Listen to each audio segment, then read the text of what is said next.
Good morning, Laura. I'm Paul Carbonell. Nice to meet you. We're going to do your virtual orientation here with Danny. I'll introduce you to the technician here in just a second. And here's the reflection. And I'll get a wide shot.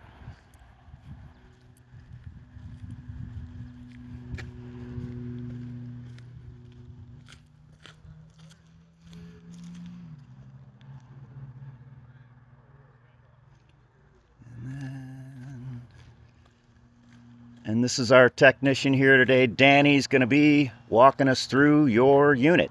All right, let's get to it. Morning, my name's Danny. I'll show you your new camper here. This one's pretty nice. I like it quite a bit. This is a nice floor setup they've got. But we'll start out here at the front, and then we'll do the exterior, and then we'll move inside, and I'll show you how to run everything. So, start up here at the hitch.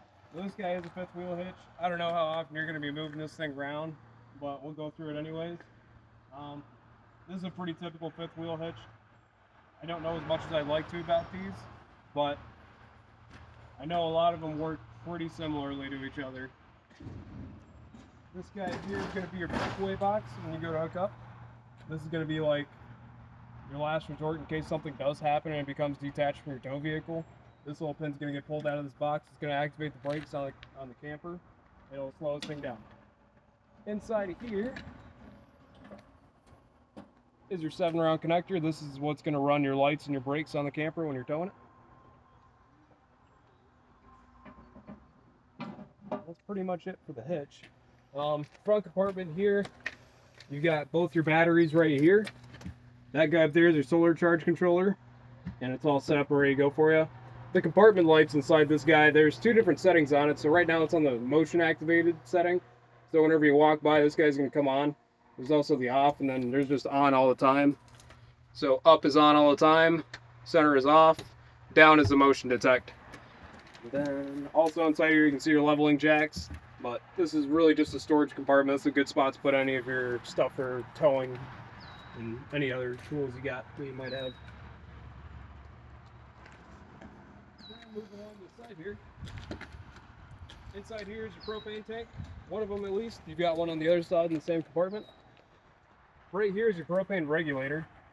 So right now it's flipped over to run off of this tank. If you want to run off the other tank, you can just flip this guy that way. This may or may not have an auto setting where it'll change between the two tanks once one runs empty. If it does, that'll be the center position. And I personally like to do it so that you're just running off one tank at a time. That way you know once one tank's empty, you've still got a full one, and you know you need one to fill. Or you need to fill one. I'll leave it set to this tank for now. Make sure these guys are shut off while we're going down the road. John's getting ready to deliver it. Inside of here is going to be your main controls for your entire water system. There's a few different valves here, and you can just follow this diagram to kind of go through it and just get it set up to how you want it to be. So if you're going to be at a campsite or at a house or something like that where you have a full water hookup, you're just going to leave it right where it's at, because right now this is a city water position, which is this little center diagram right here, which is what you're probably going to be running off of most of the time. If you want to fill up your freshwater tank, there's this little setting down here, and you just flip your valves like this, just match up with the diagram. This is going to fill up your freshwater tank, and this is where you'd where is the hookup? Let's see. I'll have to find that here in a moment. I'll point it out to you. But this guy here is for once you do fill up your freshwater tank, you're going to flip the valves to that position. It'll run the water out of your freshwater tank. You will need to turn on the water pump for that to work. And then when you winterize, you just flip all these valves to this position, and that'll kind of hook it up so we can run the siphon hose out of the antifreeze jugs and just run antifreeze through the entire water system. And then sanitize that guy. I believe you're going to be running that to your freshwater tank, and you'll hook up something to that to get that to work. Then down here you've got your tank valves, your gate valves for your tanks. You've got your gray tank here, your black tank here. There's two other gate valves on the side. We'll show that to you in a minute. But this is where you're going to put your hose for your freshwater hookup, whether you're running city water or filling up your tanks or what have you. This little guy up here is for your spray down hose. So this guy just connects to it like that. You just slide this little coupler back and locks into place. Then you've got your hot and cold valves on the side, so you can mix it up and do warm or cold water. This little switch right here is for your water pump. So you can see it activate with that.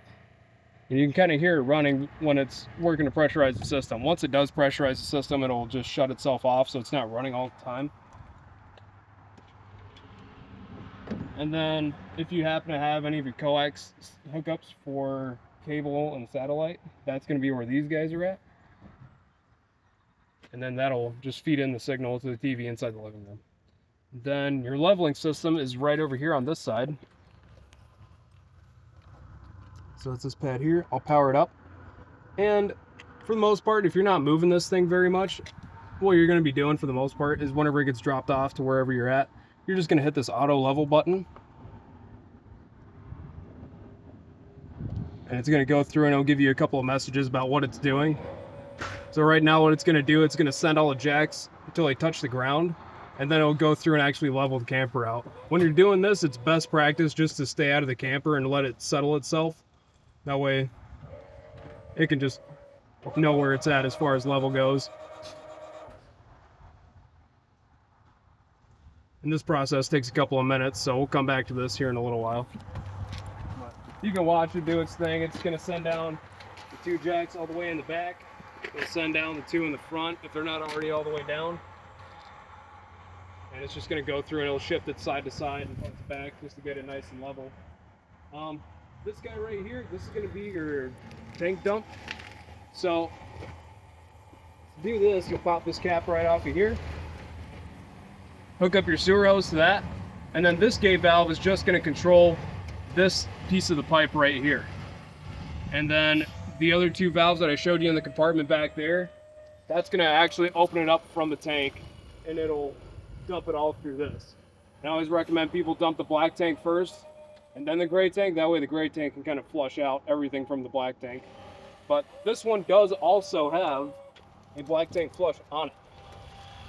And that's going to be this hookup right here. You can use a garden hose for that too. Just don't use the same one that you use for your main water hookup, so you don't have any unsanitary conditions. Yeah, when you run the black tank flush, you're going to want to dump everything out of that tank first. Get it nice and empty. Leave it empty. And then hook up your water hose to this guy. And it'll just kind of flush out everything inside of that tank. And then once you're done with that, you can hit the gray tank flush for the gray tank valve, open it up, and it'll kind of flush out your plumbing and your sewer hose there. And that's pretty much it for that part. This guy here is your on-demand hot water heater. I'll pop this door right now so you can get a better look at it. And if you're storing this thing for the summer or something like that, hit this little switch to this position. That'll shut it off. If you leave it on, it's going to go through its little safety checks just to make sure it's working properly. And over time, that'll run your battery down. But once you get all set up and everything, if your little control panel inside is not lit up or anything, it's not responding to any inputs, just come out here and flip the switch back on. And you'll hear it kind of make a little click sound. And then you can go back in and it'll be working properly. Just pops like that. And that little tab stays there. This guy right here next to it, this is your furnace. So I always recommend to people too to get the little screens that go over these, just to keep any mud daubers or any critters from building nests inside of that. And yeah, this side's going to be the hot side. This will be your exhaust. This will be the intake side.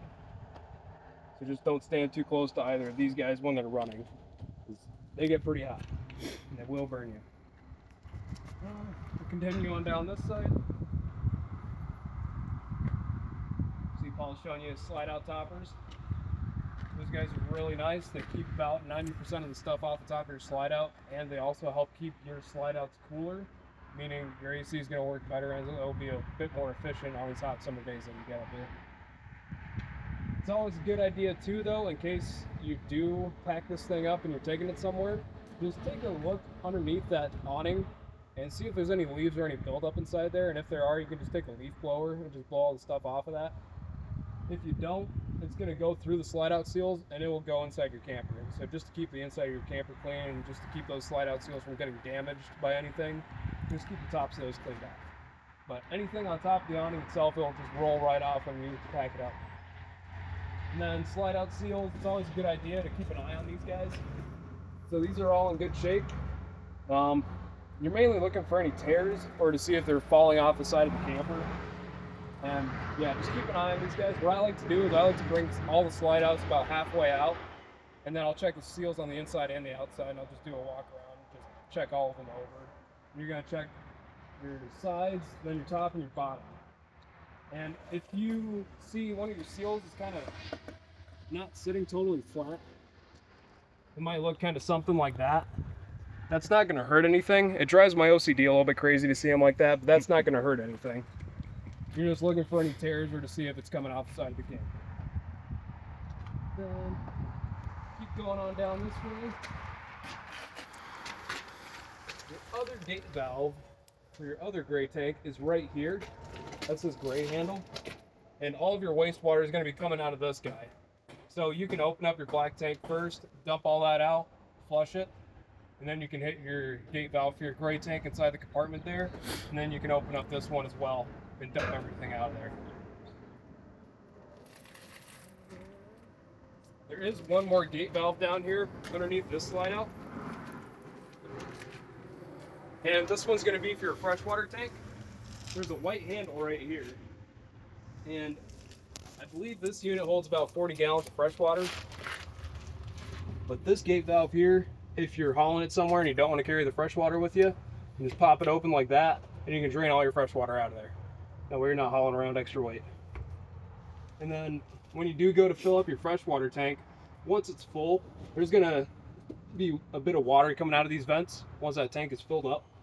It's not doing anything weird, it's totally normal. It's just gonna overflow, and whatever excess water is just gonna come out of these tubes. And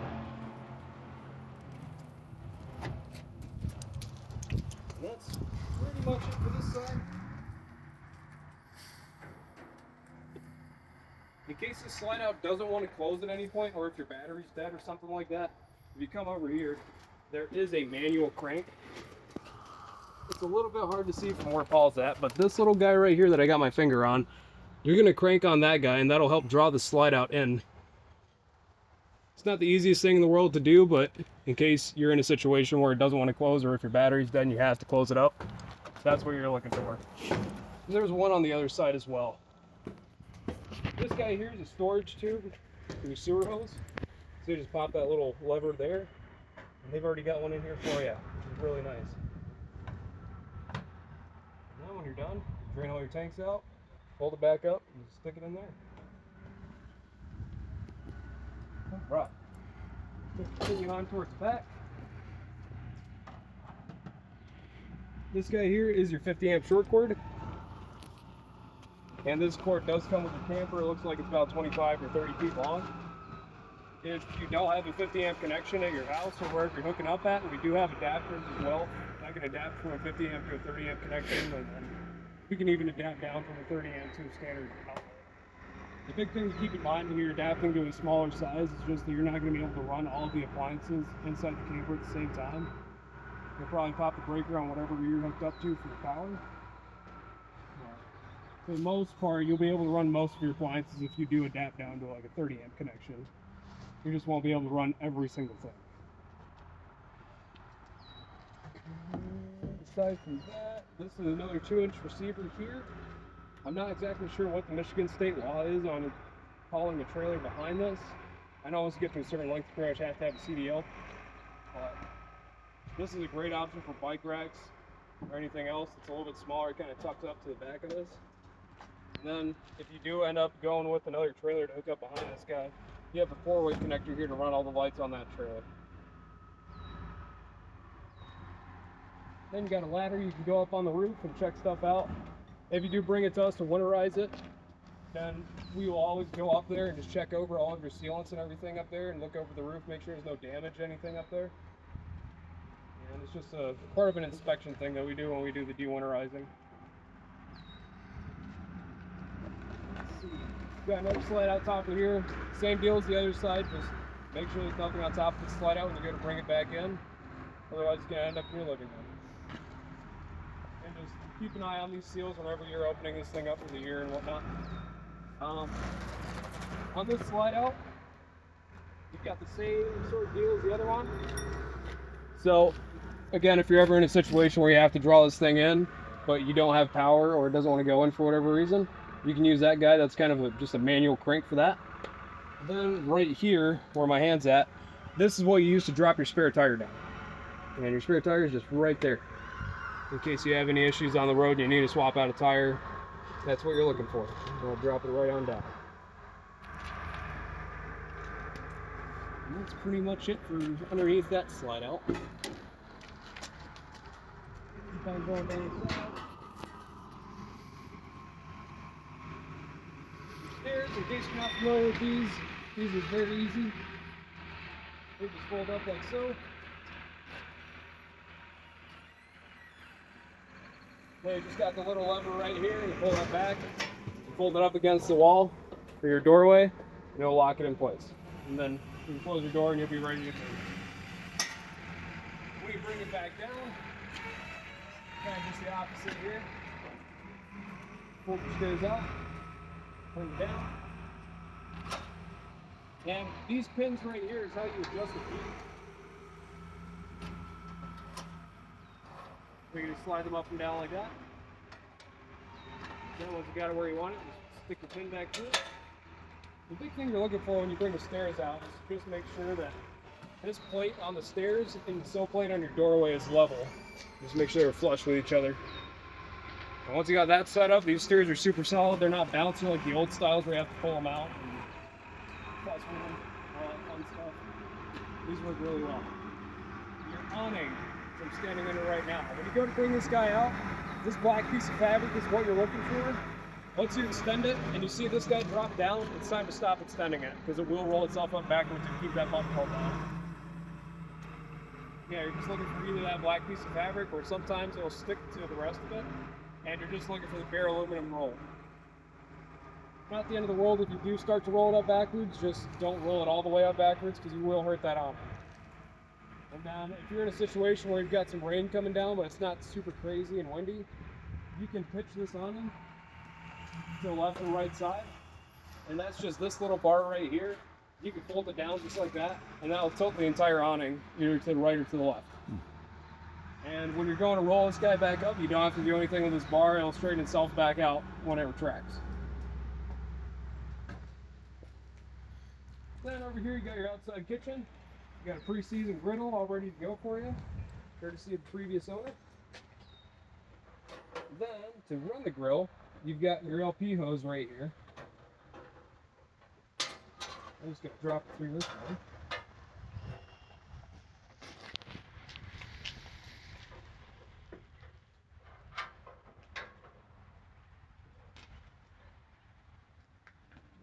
There's a hook up in there. I think it's right there. Yeah, it's right there. I got to figure out how to make this hose go to that. Should have enough. Oh yeah. Yeah. So once you come down here, you pop this little cap off, and then stick your hose in, and slide the coupler back, push the hose on,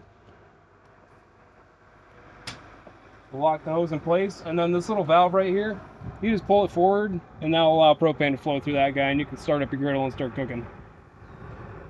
Then when you're done, just close that off, or shut off the propane supply, pull the coupler back, pop your hose back out, throw your dust cap on. You can just stick the hose back up with the griddle.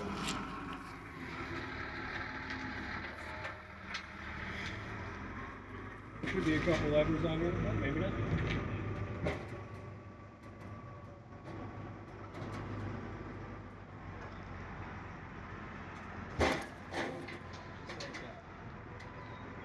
Then it does have a little retainer thing right here to keep this guy from sliding out inside the compartment. Your exterior kitchen fridge here, there's a little thermostat here if you want to adjust the temperature. Right now it's on 3, it's pretty cold, but this guy only runs on 110, so this is only going to work when you're plugged into shore power. Your other refrigerator inside should be 12 volt, but I will verify it once we get inside. And then your compartment light right there, it's the same as the one up front, so you've got your on setting at the top, off setting in the middle, and then the motion detect at the bottom. And this outlet here, this is GFCI protected. So if it's ever not working, or if any of the outlets aren't working in the camper for that matter, you're just going to want to go through and look for that GFCI outlet. Typically they're in the bathroom or the kitchen. I'll check and see and I'll point it out to you when we go through the inside. You just want to hit the reset button on that guy and all your outlets should come back on. If not, sometimes they will trip the breaker inside the converter panel as well, but that's pretty atypical. Inside here, we've got another 110 outlet there, and then on this side, you've got your solar panel disconnect. So if you're hooked up to shore power more often than not, you can just leave that guy shut off, and it'll just shut down the solar system because you're not going to need it if you're plugged in. It'll keep your batteries maintained. And then this crank handle here that lives on the wall, this is what you would use for running those slide outs in and out manually. And then same thing to drop down your spare tire in the back. You stick this guy through and run him down.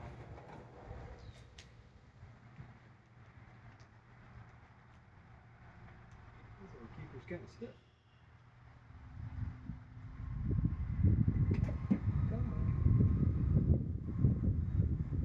Let's flip it this way. I'm going to pan up for the exterior speakers and the lighted under awning there. Yeah, and I'll show you how to operate all those guys once we get inside. Then the only other thing on the outside here, this is your other propane tank. It's all hooked up to the regulator on the other side. So yeah, pop these guys out. You've just got these straps that go around the side of the tank. Just pop those off like so. Undo the hook. It'll pop out. Then you can unscrew your pigtail and take this tank and get it refilled. And you just go back on like so.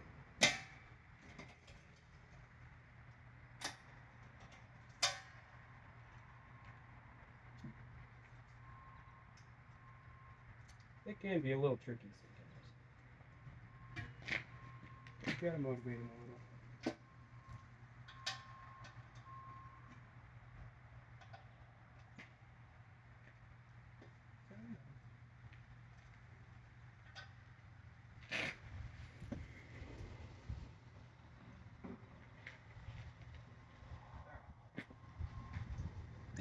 Is that it for the exterior? That is it for the exterior. So I'll see you guys inside here in just a moment.